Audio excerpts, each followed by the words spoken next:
हाय दोस्तों, तो आज मैं लेकर आई हूँ एक नया वीडियो जिसमें हम जानेंगे useful daily tips for vastu correction at your home.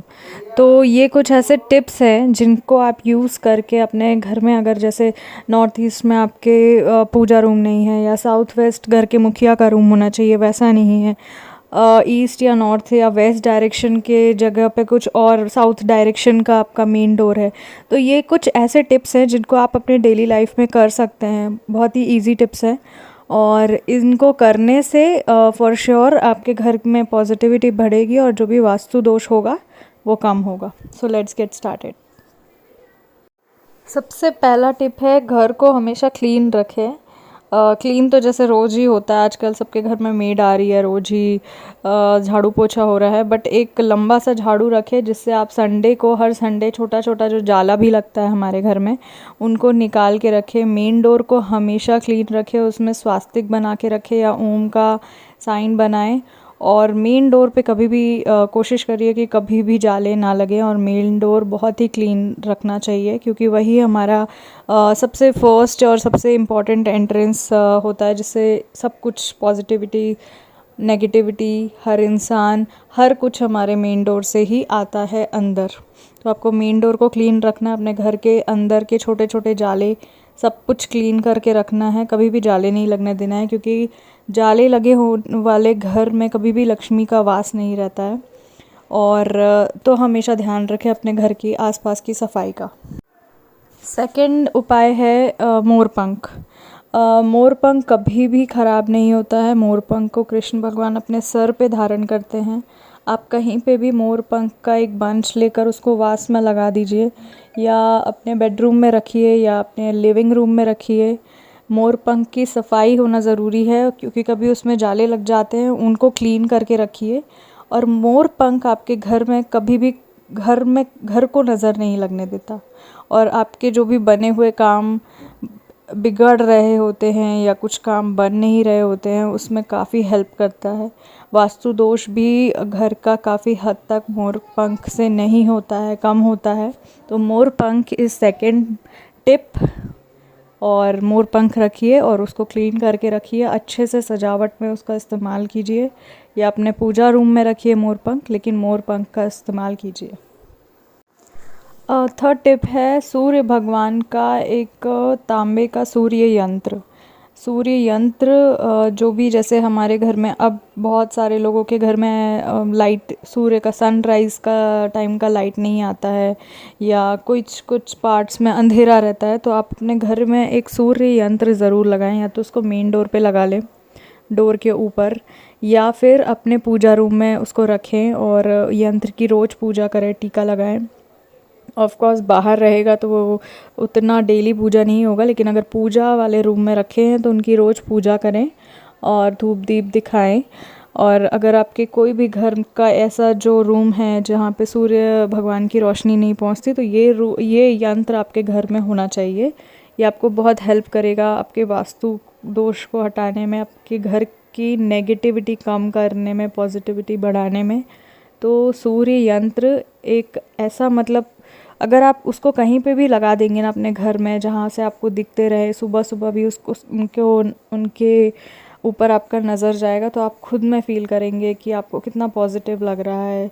और अगर आप डेली, अगर ये सूर्य को जल नहीं चढ़ा पा रहे हैं, आपके घर से दिखाई नहीं देते हैं सूर्य देवता, या वैसा डायरेक्शन नहीं मिलता है, तो आप सूर्य यंत्र रखें और उसकी पूजा करें। मेरा फोर्थ टिप है क्रिस्टल या स्फटिक के कछुए का। क्रिस्टल या स्फटिक का कछुआ आप अपने घर में रखिए, उसको पानी में रखिए, उसके आसपास थोड़ा सा रोज़ पेटल्स का डेकोरेशन कीजिए, उस पर थोड़ा सा इत्र डालिए, और ये आपके घर की पॉजिटिविटी को बढ़ाएगा, वास्तु दोष को कम करेगा।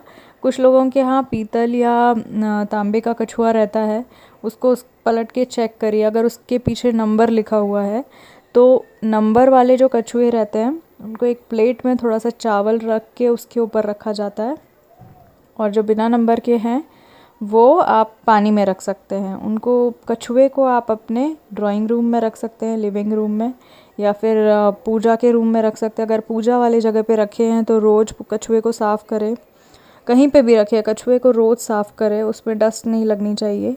ये आपके धन को आकर्षित करेगा। कछुए को कहते हैं विष्णु जी का रूप, तो उनको हमेशा चंदन लगाइए, तुलसी चढ़ाइए, और ये आप कुबेर के धन को आकर्षित करता है कछुआ। अपने घर के पूजा रूम पे भी रख सकते हैं और रोज़ उसकी पूजा भी कर सकते हैं। 5th वास्तु टिप है, आप अपने घर में एक गाय और उसके साथ एक बछड़ा जो आता है वैसा वाला एक मूर्ति रख सकते हैं।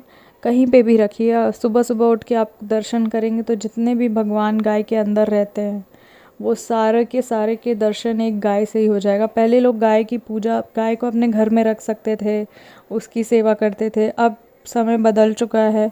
आप गाय की मूर्ति रखिए, उसकी हमेशा पूजा करिए और उसको हमेशा साफ़ रखिए। लेकिन ये इंश्योर करिए कि जो भी आप गाय की मूर्ति लेकर आ रहे हैं, गौ माता की मूर्ति, वो मार्बल की हो या किसी शुद्ध धातु की हो, प्लास्टिक या फाइबर की ना हो। 6th वास्तु टिप है हमारे घर के इंडोर प्लांट्स।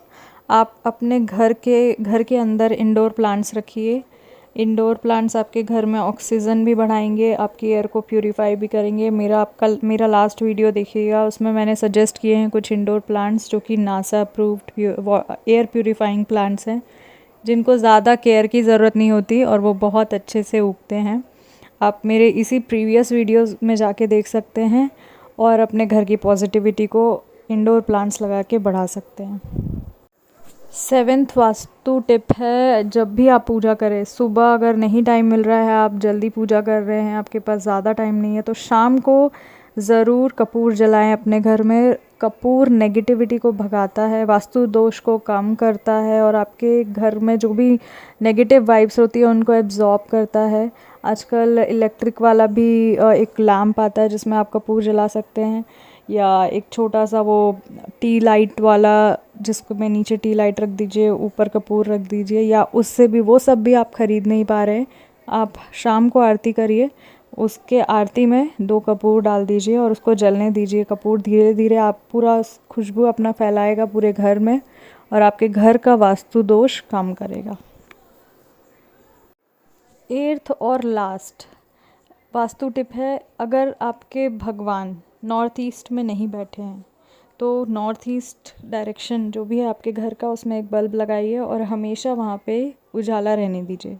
अगर वहाँ भगवान बैठे हुए हैं तो आप सुबह शाम दोनों समय भगवान को दिया रखिए, आरती करिए, वहाँ पे अगरबत्ती जलाइए, उस जगह को सुगंधित करिए।